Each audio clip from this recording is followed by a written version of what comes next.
Hi, this is Rudy Jones of PalmettoStateBaseball.com. It's February 3rd, 2025. Welcome to the second Palmetto State Baseball podcast of the season. This podcast is part of my coverage of college baseball in South Carolina. I offer schedules, scores, rankings, notes, and other news about all 33 college baseball teams in the state. I also try to provide information about video or audio feeds when I can. I also am active on X, formerly known as Twitter, at the handle Palmetto Base. Drop me an email at rudyjones@PalmettoStateBaseball.com or send me a message on X with comments or criticisms. I'll take compliments too. Reader and listener interaction help me know what I need to do better, or at least do differently. For instance, I'm experimenting with a live scoreboard on the website instead of doing a lot of in-game updates on X. Let me know which of those two you prefer. If you like my coverage of college baseball in South Carolina, please tell your baseball fan friends about PalmettoStateBaseball.com. These podcasts don't have a sponsor. Instead, I take a little time each podcast to talk about the church where I serve the Lord. I invite you to worship with me at Reedy River Baptist Church on US 25 between Travelers Rest and the Furman University Golf Course in Greenville County. Worship time is 10:30 on Sunday mornings. For more information like times for Sunday school, Sunday night, and Wednesday night services, visit reedyriverbc.org. Our pastor is Reverend Josh Slatton. Josh helped Dixie High School reach the Class A state finals in baseball a couple of decades back. Come check us out. I think you will feel welcome. The big news since my previous podcast is that Tim Wallace is stepping down at Spartanburg Methodist, at least on a temporary basis. Tim's going through some health issues. He's been on the job for 33 seasons. He told me last week that he first became aware of his health issues last fall when he struggled while he was trying to edge the field at Mooneyham Field on campus. He's had multiple tests and hospital stays. He's had some treatments, and he's exploring other options, he tells me. But he says he's currently not physically able to coach. He was unable to attend any of the team's fall preseason games, and he had to leave a intra-squad scrimmage early because he just didn't have the stamina. Assistant coach Riley Nelson has been promoted to head coach on an interim basis. Meanwhile, Wallace is serving as an assistant to the school's president in regards to fundraising and the transition from junior college athletics to four-year status in the NAIA. Wallace said the option to return to coach the Pioneers is there if he believes his health will allow. He's won 1,351 games at SMC. He's taken the Pioneers to the NJCAA World Series 7 times. He is in that event's Hall of Fame. He was a standout player at Wofford College and also is in that school's Hall of Fame. He later played for the St. Louis Cardinals farm system. I'm praying for Tim, and I hope you'll join me. The Pioneers opened their four-year era this past weekend going 0-3. After a promising start, 5 runs in the top of the first inning of the first game, the Pioneers lost that debut 10-7 on a late grand slam by Middle Georgia. Early returns suggest that Spartanburg Methodist will be competitive on this new level despite starting 0-3. Most of the state schools below NCAA Division I began their season over the weekend. It can be argued that Claflin made the biggest splash, going 3-0 at the HBCU Battle of the Divisions in New Orleans. The Panthers, coming off back-to-back one-win seasons, exceeded that combined 2-year total in 3 days. The last 2 wins were via shutout. It's the program's first 3-game winning streak since April of 2019. It's still early, but so far it's a nice start to second-year coach Jalen Bledsoe's rebuilding project. After a Tuesday game at Francis Marion, the Panthers head to Birmingham for another HBCU tournament, the Willie Mays Rickwood Classic at historic Rickwood Field in Birmingham. Rickwood is a marvel to look at. But Claflin wasn't alone in having a nice first weekend. Columbia International scored 74 runs in winning a 4-game series at Florida National. Of course, they swept it. The Rams hit .426 with 9 home runs. They stole 17 bases and 18 tries. Maurice Gomez and Mason Turner each hit 2 homers and drove in 12 runs. With 30 walks and 15 hit batsmen, CIU had a .547 on-base percentage for the weekend. Likewise, North Greenville had a 4-game sweep at USC Beaufort, scoring 63 runs and getting 52 strikeouts from his pitchers. On Friday, the Trailblazers took a 10-0 lead into the bottom of the 7th inning of Game 1, only had to have the Sand Sharks score 10 runs in the 7th and force extra innings. Alton Gieselman's 10th inning home run gave North Greenville the lead, and they held on for a 13-11 win in 10 innings. The Trailblazers left no doubts and took no prisoners in Friday's nightcap, scoring in all 7 innings in a 29-3 win. Interestingly, University of South Carolina transfer Tristan Salinas scored 7 runs, once in each inning. I don't know if there's a record kept for that, but that's an interesting little tidbit. USC Union also went 4-0, dispatching Southwest Virginia. The Bantams hit .360 with 15 extra base hits in 4 games. Their pitchers struck out 43 in 26 innings. Pretty good work. Jeff Jefferson at Francis Marion and Jay Snyder at Newberry are 2 of the 10 new head coaches in the state this season. Both went 3-0 in Week 1.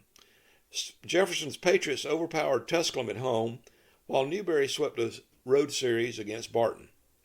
There was a brief period last fall when Bob Jones dropped baseball, but the decision was reversed a few weeks later. Kyle Morrison was promoted from assistant coach to head coach for this season. After a shutout loss on Friday, the Bruins got their first win for Morrison in dramatic fashion on Saturday. Kyle Prowse delivered a walk-off single in the 9th inning, that's extra innings because their doubleheaders are 7 innings, in Game 1 on Saturday for a 4-3 win over Ohio Christian. Erskine and Lander are close enough, less than 20 miles by car and less than 16 miles as the crow flies, that the schools have a spirited baseball rivalry despite being in different conferences. The teams even share hosting the annual opening series. In the series opener at Greenwood on Friday, the Flying Fleet scored 6 first-inning runs, then fended off late Lander threats for a 10-6 win. On Saturday in Due West, Lander evened the series in Game 1 and had a 6-3 lead going into the final inning of Game 2. But Erskine erupted for 4 runs, the final one coming on a sacrifice fly by Jorge Sanchez to take the game and the series. Anderson over Emory and Henry and USC Aiken over Mars Hill won 2 of 3 in home series over the weekend. Anderson and Emory and Henry are both in the South Atlantic Conference, but their league schedule did not match them up this season. So this weekend series does not count in the conference standings. Florence Darlington Tech played in a tournament in Panama City Beach that featured 7 nationally ranked junior college teams. The Stingers started 2-0 before losing the final 2 games. Coach Preston McDonald has another challenging Florida trip lined up for his team this weekend, this time in Palatka, Florida, as he preps them for another bid to reach the College World Series, Junior College World Series, of course. USC Sumter was the only other state team to get 2 wins. They split a 4-game series at East Georgia. They won the opener at East Georgia on Saturday. Game 2 is suspended until Sunday when they completed it at Sumter's Riley Park. The Fire Ants won that game, but then East Georgia evened the series by taking the final 2 games of the series on Sunday. Coker was 1-2 against Belmont Abbey. Limestone went 1-2 against Union of Tennessee. Morris went 0-3 at Toccoa Falls. Southern Wesleyan was 0-3 against Georgia Southwestern, and USC Salkehatchie, which opened its season a week earlier, fell to 0-5 after losing 2 to Southeastern. USC Lancaster went 0-4, suffering a tough loss in the series finale against Catawba Valley. Those teams also split the host roles for that series. The final game was particularly tough. The Lancers had a late 6-3 lead, but the Red Hawks tied the score with a 3-run homer, then polished off the sweep with a run to the 7th and the 10th inning. Before moving on, it's time for the airing of grievances. Each summer I tell myself I'm going to retire from doing my website, but by December I'm itching to start up again. Then the season starts and I wish I'd retired again. Why? Because some schools have no interest in publicizing the baseball program. Now, I understand some small schools have little or nothing in the way of support staff, and it's quite often up to the coach to post any scores on websites, social media, or whatever. And that makes it tough if the coach is slow in doing it. Now, I'm not talking about just state schools here. Websites all over the country can go without websites for 2 or 3 days at a time, and that's usually at the schools that don't get much publicity otherwise. You know, even sometimes programs with X will not post scores even though they'll post a preview of the series. When I suspect there might be an issue ahead of time, I try to contact both schools to ask for help. Sometimes that works, sometimes it doesn't. Thankfully, most schools don't fall in that category, and most schools, particularly the smaller schools, are very appreciative of what little I try to do. But when two teams with no history of posting scores meet, well, I'm not sure the FBI could find that score. End of grievances. Now you kids, get off my lawn. The state's NCAA Division I programs are gearing up for their season openers on February 14th. In case you're wondering, 9 of the 10 D1 teams in the state open their season at home on Valentine's Day. Hope you'll take your significant other out for a hot dog or nachos or something. The exception to being at home was Clemson, which is at the Shriners Children's College Showdown in Arlington, Texas. Last week, ACC coaches picked Clemson to finish 4th in the conference this season. The SEC and other Division I conferences likely will release their preseason coaches poll this week. The SEC is also due to announce its schedule of national cable telecast, which then will be followed by the SEC Network Plus and ESPN Plus or ESPN3 schedules. Looking ahead to this weekend on the field, the first midweek games in the state for the season are set. There are no games on Monday, but one in-state matchup is part of the schedule each of the next 3 days. Lander is at Limestone on Tuesday, Francis Marion is at Claflin on Wednesday, and Southern Wesleyan goes to Anderson on Thursday. Also on Thursday, North Greenville begins a 5-game and 4-day series in Hawaii. The Trailblazers play Hawaii Pacific 3 times and Chaminade twice. 4 of the 5 games will start at 10:30 or later Eastern Time. I haven't seen any links for audio, video, or live stats yet. If something comes up, you need to keep that coffee pot handy. Voorhees is the only state team to open this season this week, beginning a home series with Kentucky State on Friday in Denmark. Among other games, Limestone visits Anderson on Friday, then faces Southern Wesleyan and Auburn Montgomery on Saturday in Central at Dr. Keith C. Connor Field. The host Warriors play Auburn Montgomery on Friday and Saturday. Coker and Shawan are playing a neutral site series at Carolina Bank Field in Florence. You can see the complete schedule at PalmettoStateBaseball.com. I also update the calendar with scores as they come in.